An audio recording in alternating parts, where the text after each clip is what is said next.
Perkenalkan ya. Nama saya Alvin Rirar Tasak, panggil saya saja Alvin dari kelas 82. Jadi di video kali ini saya akan sedikit bahas tentang hologram ya. Jadi kalau kalian lihat ya, yang hologram yang saya punya ini simple, intinya simple aja desainnya nggak semenarik kayak bagaimana.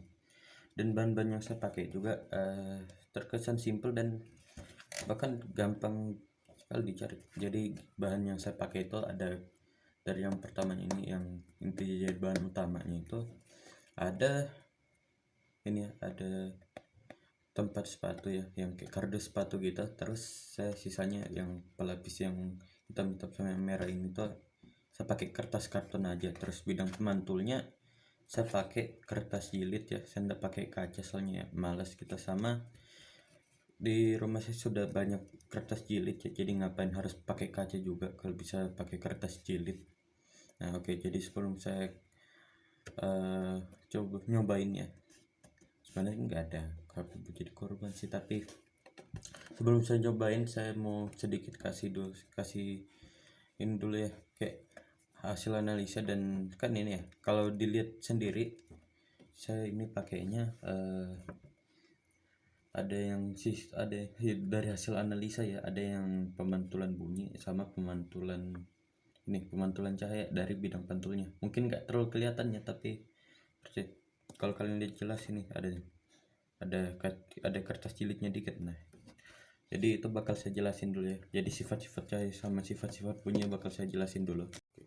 Oke, jadi yang ciri-ciri bunyi dulu saya jelaskan ya. Oke, jadi dihasilkan oleh benda yang bergetar. Tadi yang saya juga bilang ya, kalau misalnya nih yang contohnya itu kayak misalnya saat kalian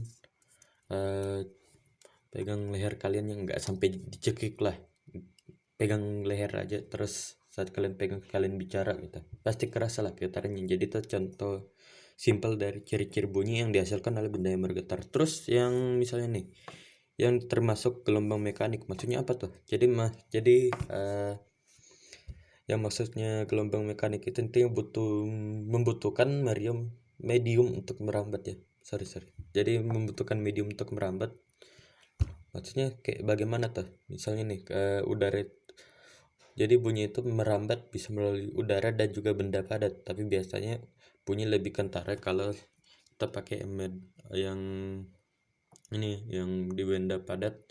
Dan bunyi dan misalkan nih kalau kalian bagaimana ya dijelasannya, kalau kalian pakai mesin vakum terus kalian kalian masukin kayak apa itu speaker ke ruang vakum, intinya ruang hampa yang gak ada udara sama sekali, itu nggak bakal kedengaran apa-apa cuy. Soalnya balik lagi, bunyi itu sifat dan ciri-cirinya bunyi itu termasuk gelombang mekanik yang intinya butuh medium untuk merambat, berbeda dengan halnya cahaya ya. Oke, terus yang ketiga itu termasuk gelombang longitudinal. Maksudnya apa tuh? Jadi longitudinal maksudnya itu arah rambatnya sejajar dengan arah getarnya. Nah itu aja.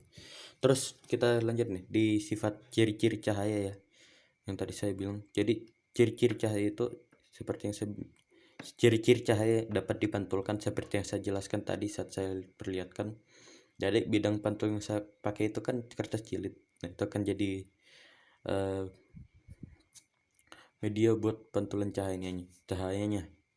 Terus yang kedua itu ada merambat lurus. Oh ya, saya contohnya itu yang tadi yang saya jelaskan yang dapat dipantulkan ya. Jadi misalnya ini anggaplah ada cermin apa gitu. Cermin apa, terus ada sinar datang. Pasti ada sinar ada sinar datang ya. Nanti akan terpantul, jadi ada sinar datang, ada sinar pantul. Nah itu juga konsep yang akan saya pakai di hologram saya ya, yang saya buat. Terus dapat merambat lurus. Jadi dari sudah saya bilang ya, kalau cahaya itu tipenya merambat lurus, dan yang saya pakai itu tipenya pantulkan. Tidak mungkin ada cahaya yang tipenya bisa belok-belok kayak gini ya. Palingan kalau ada pun kalian bisa nemuin di Ohio, Amerika Serikat. Ohio, Amerika ya. Jadi kalau terus yang ketiga ada yang tipenya dapat biaskan. Nah ini saya akan kasih contoh ya.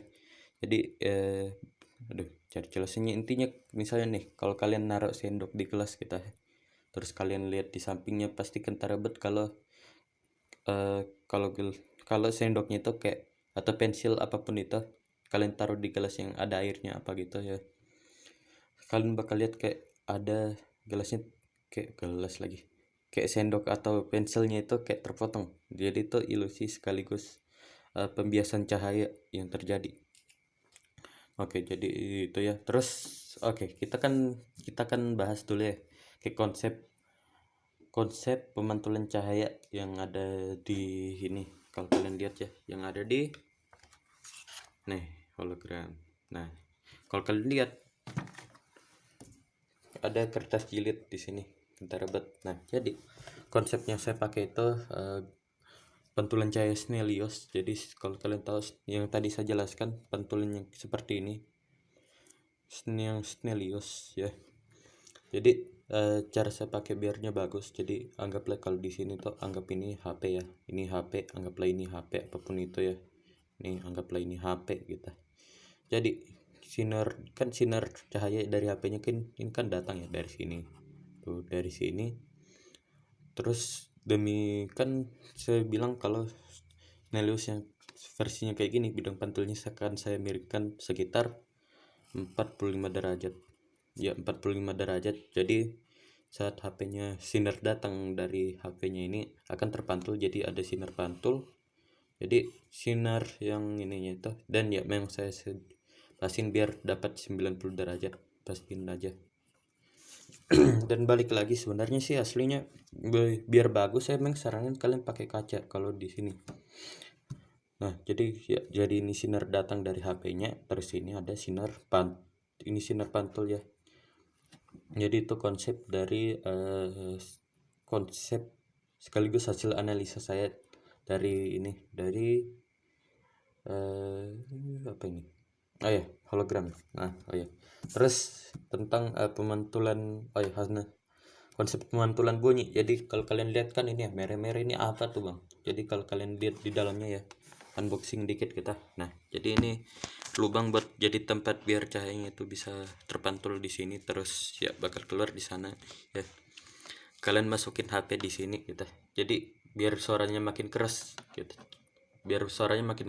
Jadi suara dari HP-nya itu, dari volume HP, dari speaker HP-nya itu bakal terpantul-pantul gara-gara ini ada dinding-dindingnya, dan bakal makin keras. Udah simple aja, simple ya. Dan ya saya bakal sedikit jelasin ya tentang kelebihan dan kelemahan. Jadi kelebihannya itu ya bahannya ya, saya pakai bahan yang gampang dicari ya, dan real bekas juga. Jadi ya, bukan hal yang baru yang saya pakai. Terus kekurangannya itu di mana? Jadi kekurangannya itu terletak dari bidang pemantulnya. Coba kalau kalian lihat sendiri ya, kertas jilid itu nggak bakal terlalu bagus kalau kalian pakai buat jadi pantulan.